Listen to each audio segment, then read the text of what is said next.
Hello, everyone. It's Gary from Soccer Pro, and today I'm honored to have Laura Stark from Stark Strong Performance with us. And Laura is an expert on getting kids to be faster and helping them prevent injuries. So, Laura, how about you tell us a little bit about yourself and how you go about helping these kids perform faster and with fewer injuries? Yeah, absolutely. So I ran track in college, and then I jumped right into the sports performance world after college. Now, I found that nobody actually knew how to run. And so eventually, this is actually like 2 years post college, I found a Mm-hmm. mentor. His name's Troy. He's amazing. He trained people like Stephen Diggs since he was a baby. He had Lamar Jackson in the facility this summer. And I kind of just like latched onto him. I was like, oh my God, teach me everything. And then it challenged me because I realized I was an NCAA track athlete. My job was to run. I had no idea. I wasn't you. Mm-hmm. There was just no idea. And you look back and it's like, okay, these specific drills were good, but there wasn't necessarily the purpose behind it. So I started jumping in with Troy's combine workouts. The last 4 years, I would jump in and do those and just hammer on the foundation of, what are the pillars of running? How should you strike your foot? Where should your hips, knees, feet, spine, shoulders be on doing XYZ drill? And I just really took any knowledge I could from him. So that knowledge that I would only find at the pro level, it's like NFL guys or draft Mm-hmm. prospects, and I didn't see it anywhere else.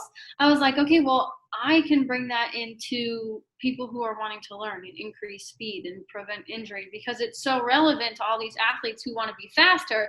And then they're like, okay, well, I'll go do sprints, or I'm just going to do this hour workout. And it's like, okay, that's a good start. You have the motivation, sprinting is good, but let's put purpose to getting faster. Slow it down, Mm-hmm. understand, and put reason behind it. Right. And when you talk about sports like soccer, of course, these Mm-hmm. kids, they need that purpose because they're not just running in a straight line. It's not like the gun goes off and they run 40 yards or 100 yards or a 400-yard sprint and they're done. I mean, everything they do Correct. has purpose. 100%.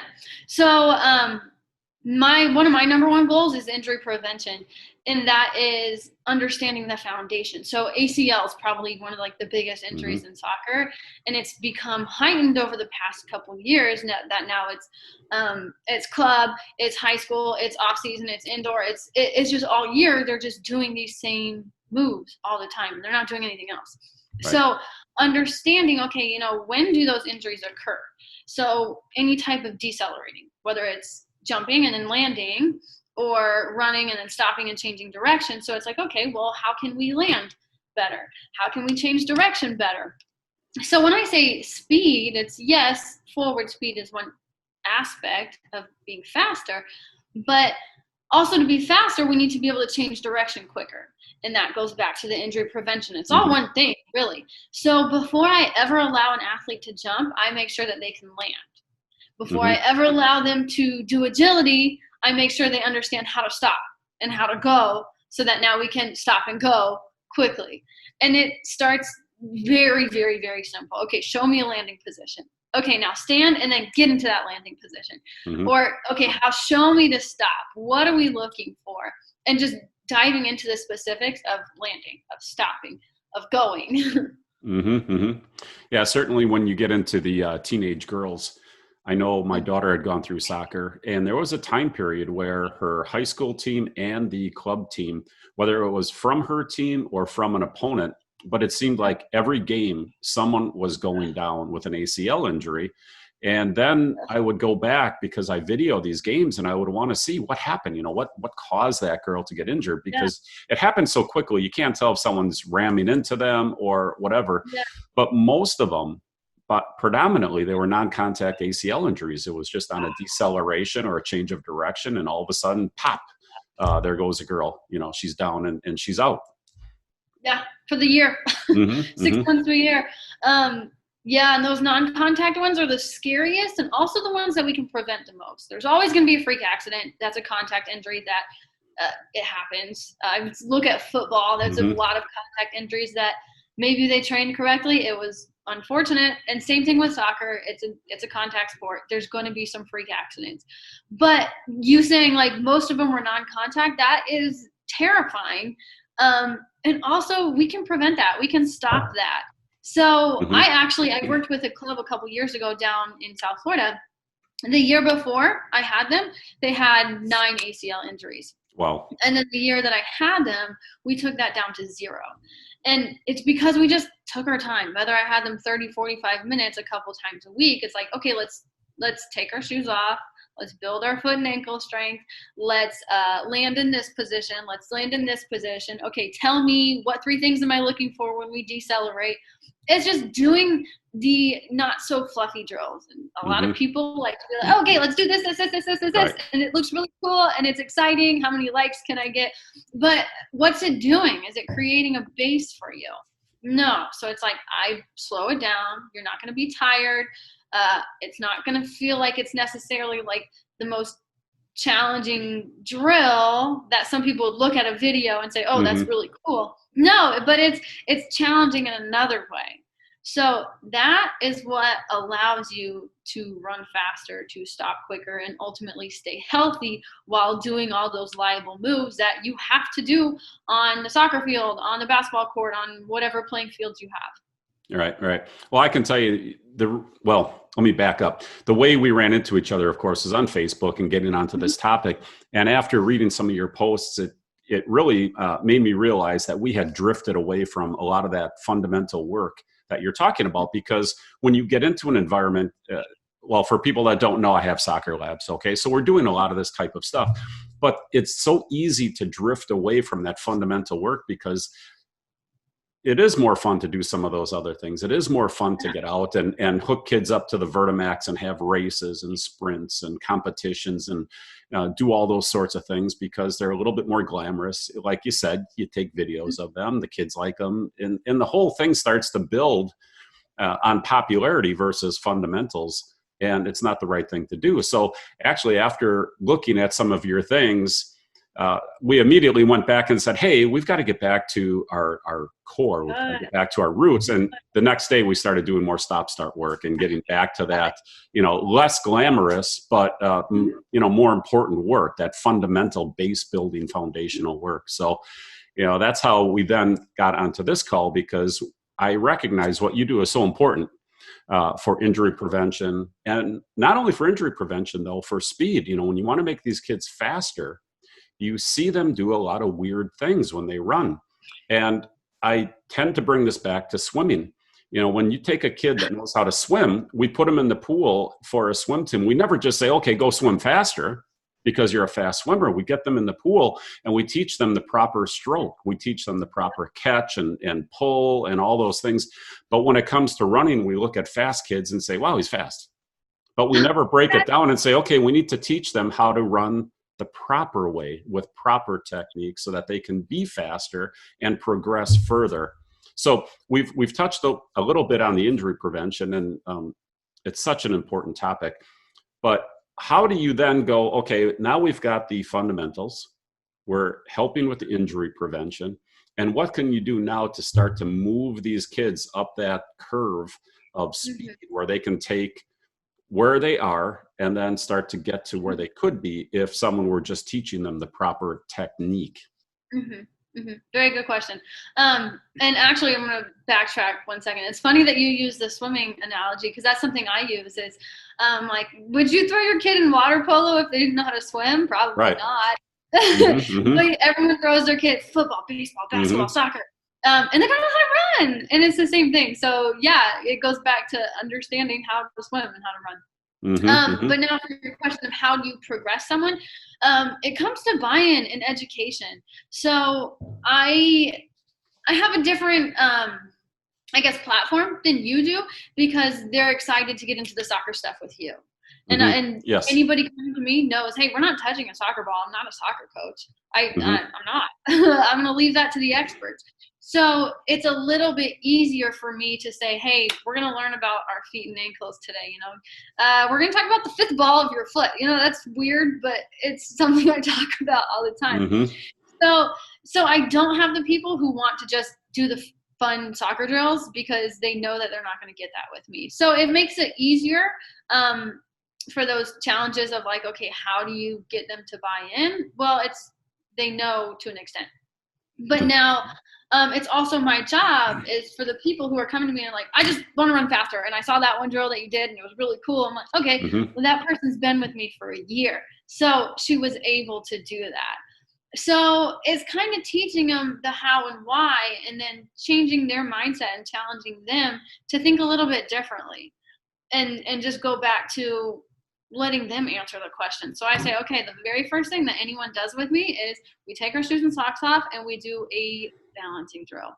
And they're standing on 2 feet and they're getting down and forward like they're about to sprint. And we just hold it.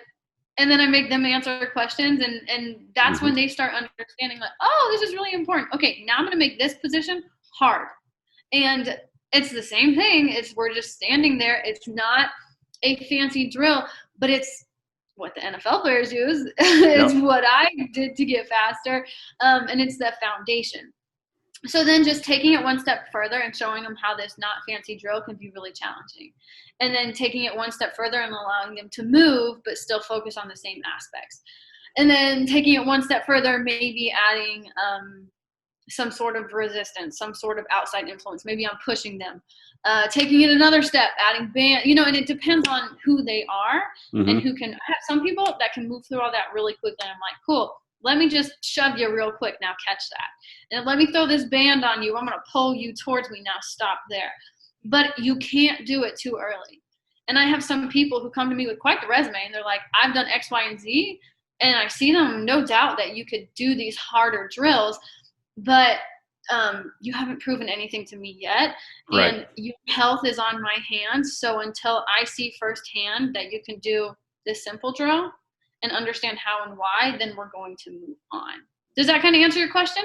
Yeah. And, the reality is the age doesn't matter. Like you said, it can't happen too young, because when they come in at high school level, you'll see the same mistakes. They're doing the same things, whether it's soccer or whether it's running. You'll see the same type of errors that the younger kids make. They just make them faster. They're just more efficient at making them. Yeah.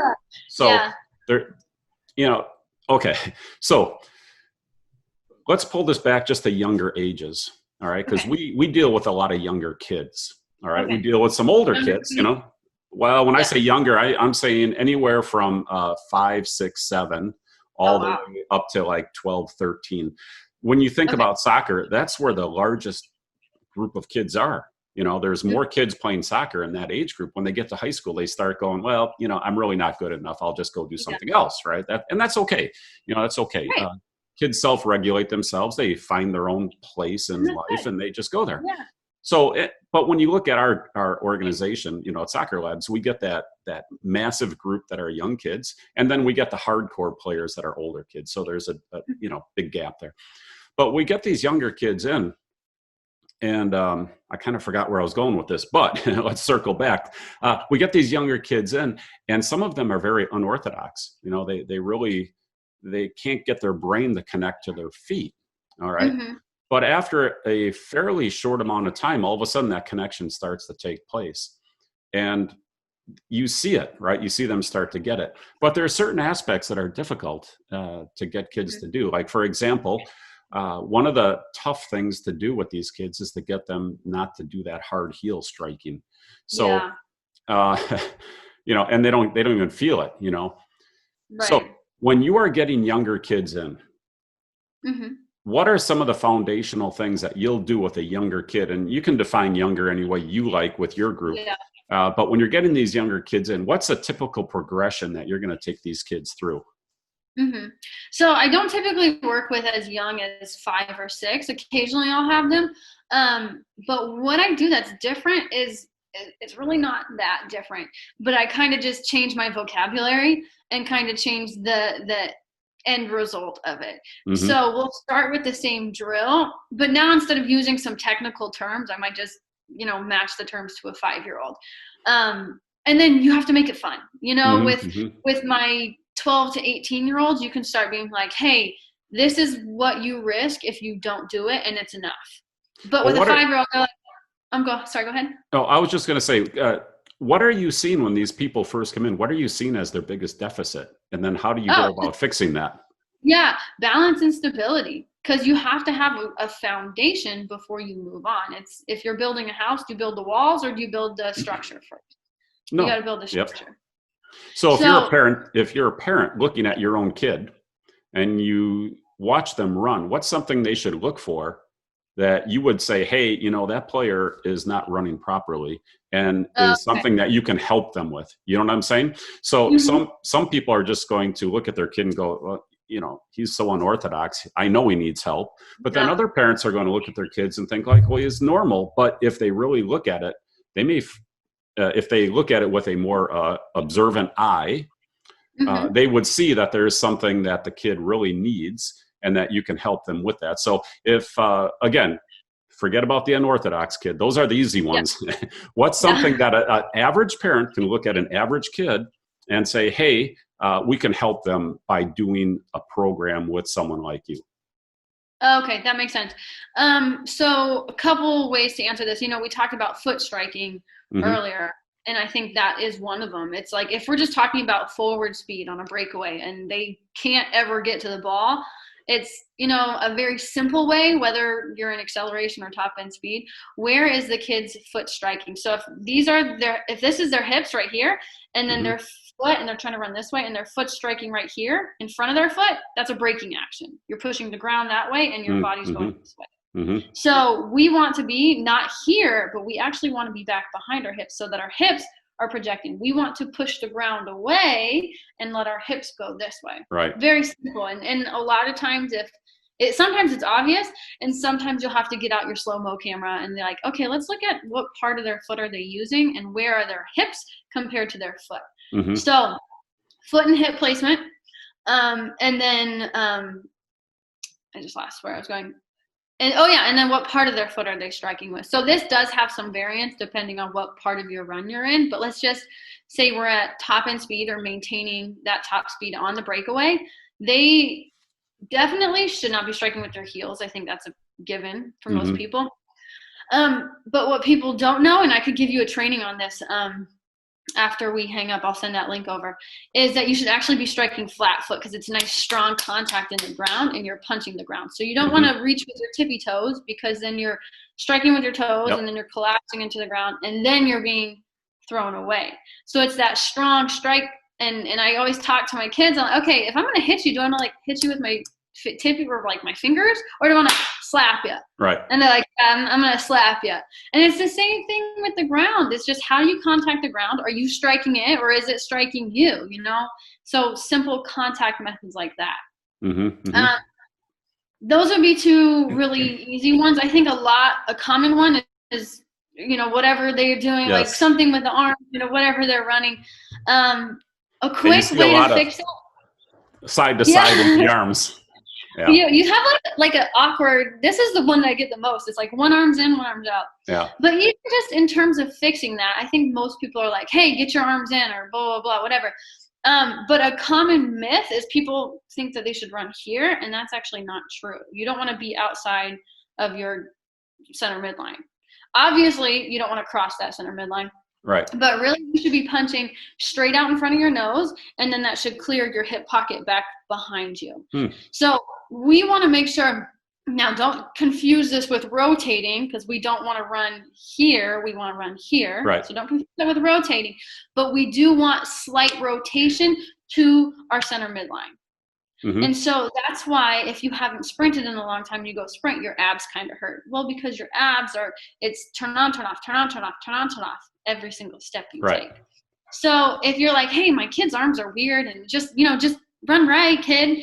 No, let them know where they should be. Pull out the camera and show them that they're here or that they're here, and think about where should your elbows be? They should be tight. Where should your hand be going? Front of your nose, front and center midline, back behind your hip pocket. That's another really common one. Well, yeah, that's actually that's a point that I've actually never heard people bring up before, is getting it to the center midline. Usually it is that straight ahead, you know, because everyone's focused on forward motion, right? Which makes sense, but not that into the center line. So that's a really good point. I've never heard that before. Yeah, and then pull up some track athletes. I bet you could pull up a 100-meter dash or a 40-yard dash. Watch where their hands go. I bet it's the center of their body, right in front of their nose. Right. Watch the guy in front, though. Yeah. Well, at that level, if you're watching real levels, you can watch the guy in back. They're Yeah, doing really yeah. too. Yeah, once they're good enough to be on TV, they're all running the same way. They're all very efficient. Yeah. So, I have one more that I could add in there. This is a little bit more in depth, and again, sometimes you need slow-mo to catch this. I like to talk about shin angles a lot and spine angles. So if this is the ground and this is our shin, say we're standing, it's a 90-degree angle, right? So where's our momentum going? Just like straight up and down. Straight up and down, yep. So yeah, if we want to go forward, we need to decrease. So like for a track start, for example, they'd be all the way down here, really deep angle. Yep. They're trying to shoot out. Is that realistic in a soccer game? Typically, no. I would say acceleration is mostly going to be here, 45. But now that we get back into top end speed, that max velocity we were talking about, we don't want to be here. We definitely don't want to be here. We still want that slight bend in our knee and a slightly positive shin angle. And same thing. So now we're looking at ankle knee, but same thing when you look at the hip, it should be that same thing, that slight positive bend at the waist. Now, not leaning forward, not compromising your spine, our spine still needs to be straight, but a slight bend at the waist so that we're pushing the ground backwards and our momentum's going forward. And then what do you do with these kids when it comes to lateral movement and change of direction? Because when you get into soccer, that's such an important aspect of the game is, forward momentum is great. I mean, on a breakaway, but that just doesn't happen through most of the game. Most of the game, you're moving in multiple directions. So how do you, in your program, again, I want to pull this back to what you're doing. What are you doing with these kids in order to make them faster and quicker?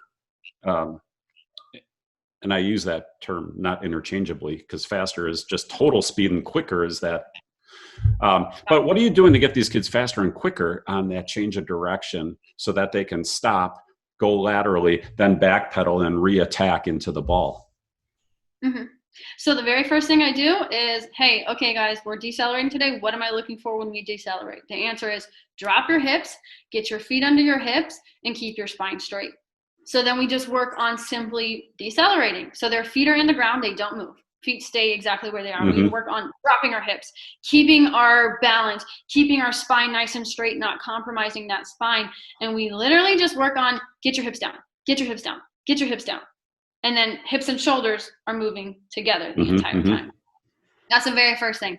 Once they prove to me that their feet are strong in the ground, they know what part of their foot to use, their knees are tracking over their toes, they're not coming in, their hips are in alignment, their spine's in alignment, their shoulders, everything's good, then I progress it. So whether that's a jump or like a, not necessarily sprint, but a run forward and then stop in that same position, or move your feet and then stop in that same position. There's unlimited ways to progress it, but it comes back to foundation. Get your hips down. And then I bring them, okay, if we're thinking of, I want to run forward, stop on one leg and go this way. Cool. So let's work on stopping on one leg first. So take one step, stop. Where's your weight? Check it. It should be on that front leg. Where is your knee? Where is your hips? Where's your spine? Cool. Let's do it again. Stop. Cool. Let's do it again. Stop. Cool. Let's do it again. Stop. And we just repeat it and do the same thing to the side. Okay. Stop. One step here. One step here. Now let's take 3 steps and stop. Let's take 3 steps this way and stop.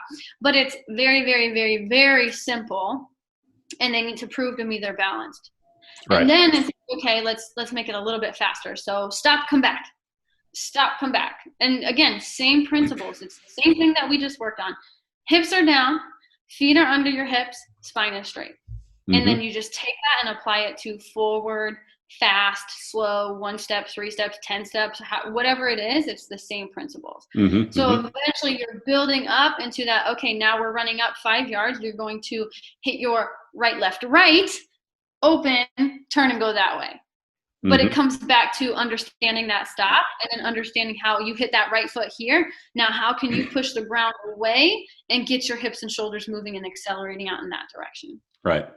Well, it kind of reminds me of golf lessons, and I remember when I was younger and golfing way before I had kids, when I had time.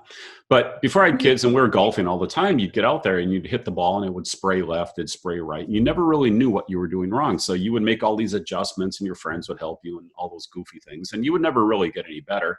Finally, you'd break down, go to a professional, and you'd do a series of lessons, maybe 6 or 8 lessons. And the big advantage to the lessons was A, they would fix what you're doing wrong, but B, they would build that feel up so you could feel what it was like to do it right. Kind of like what you're talking about. You start with that progression of here's what it feels like to have your hips down. Here's what it feels like to have your spine in the right location.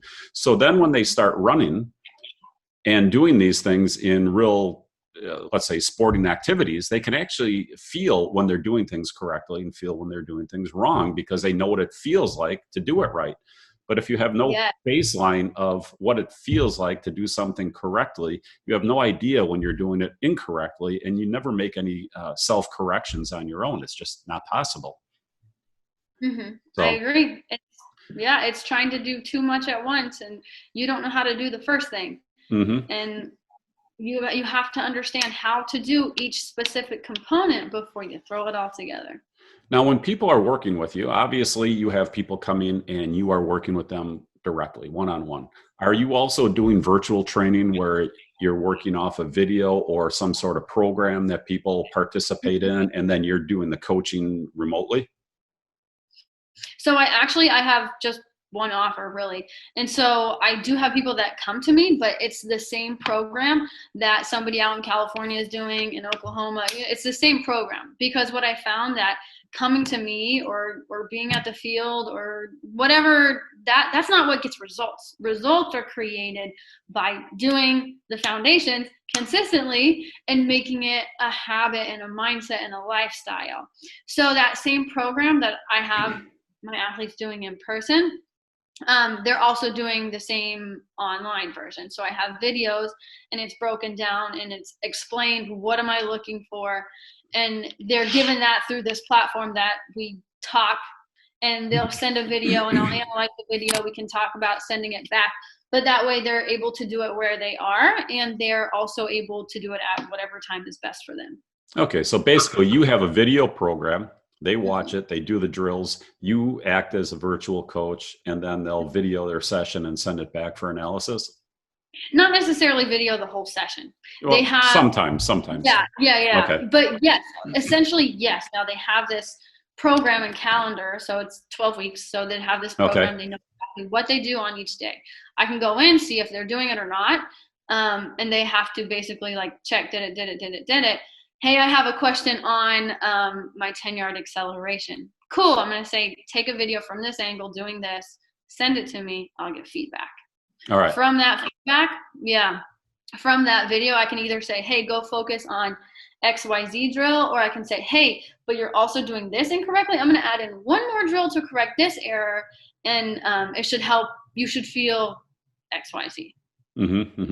When people are doing these programs, how much space do they need? Not much. It depends on the day. Sometimes you could do this in your living room. Most of the time, you could do it in your backyard. However, there are some days that it's like, okay, well, you need 40 yards in a line. I prefer to always do it at a field, personally. But I know that I could go out into the street in front of my house and run there as well. Okay. So they could do it basically anywhere. Yes. I mean, there's always the preferred, but they can always do it even in a pinch. Exactly.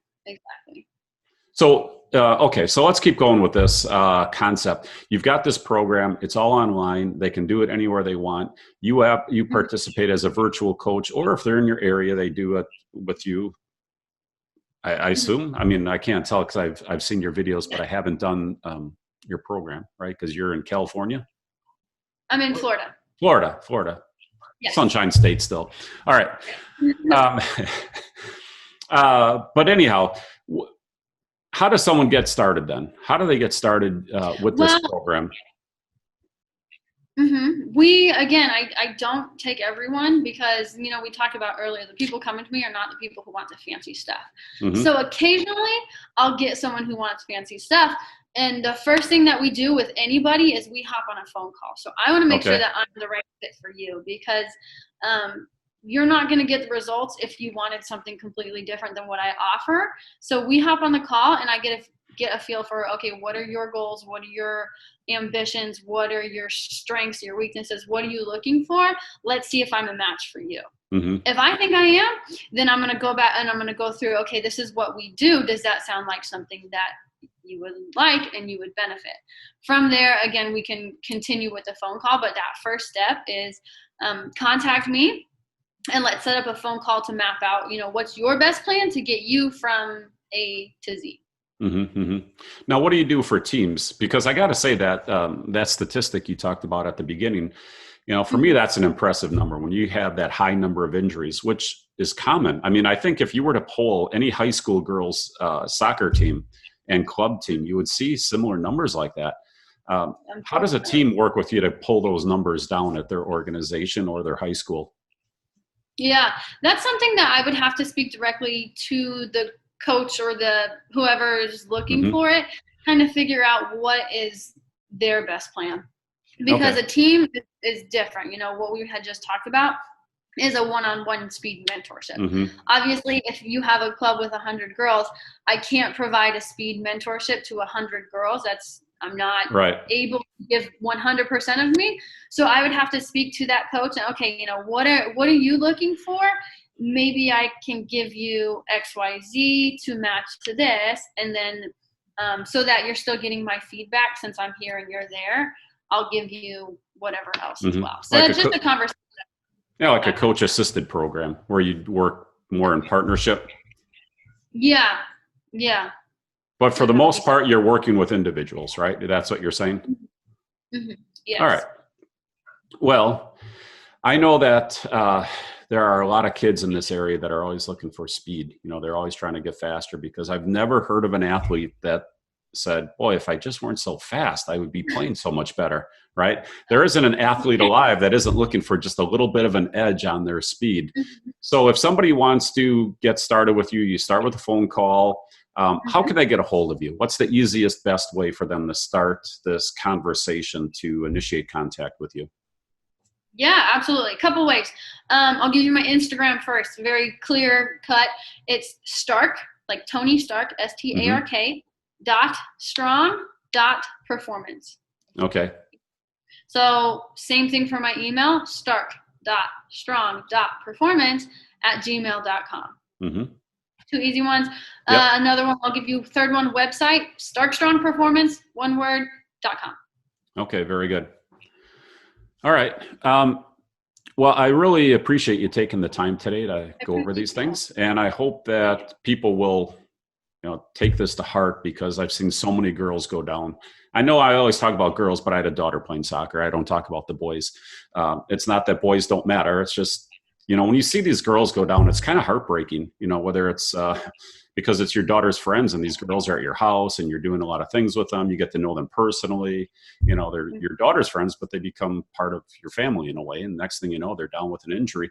But even watching opposing teams, you're trying to beat them, but then the girl's down and getting carted off. It's heart-wrenching to see that. So I hope people will take this to heart and get into a program where they fix the mechanics, because if you can fix the mechanics or improve the mechanics, let's just say that improve, because you never are 100%. But if you can go from 50 to 70 to 80 to 90 and minimize the opportunity for injury, it's just a great thing. So one more time, if you could just put your contact information out there, I hope people will get a hold of you and at least, go for something, whether it's the whole program or whatever. Any improvement you can make is great. So one more time, just put out the information. Yeah.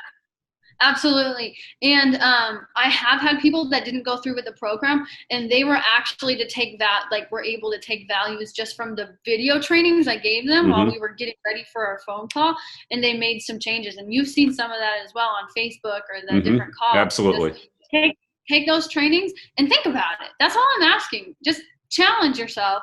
And people have gotten better just from that as well. But if you're interested in the whole package, everything, and again, go find me, Instagram, stark.strong.performance. That's STARK.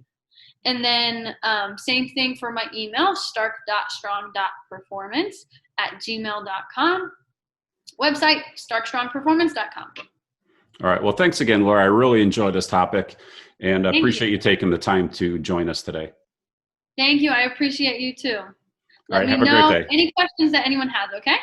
All right. Have a great day, Laura. Thank you. You too. Bye now. Bye.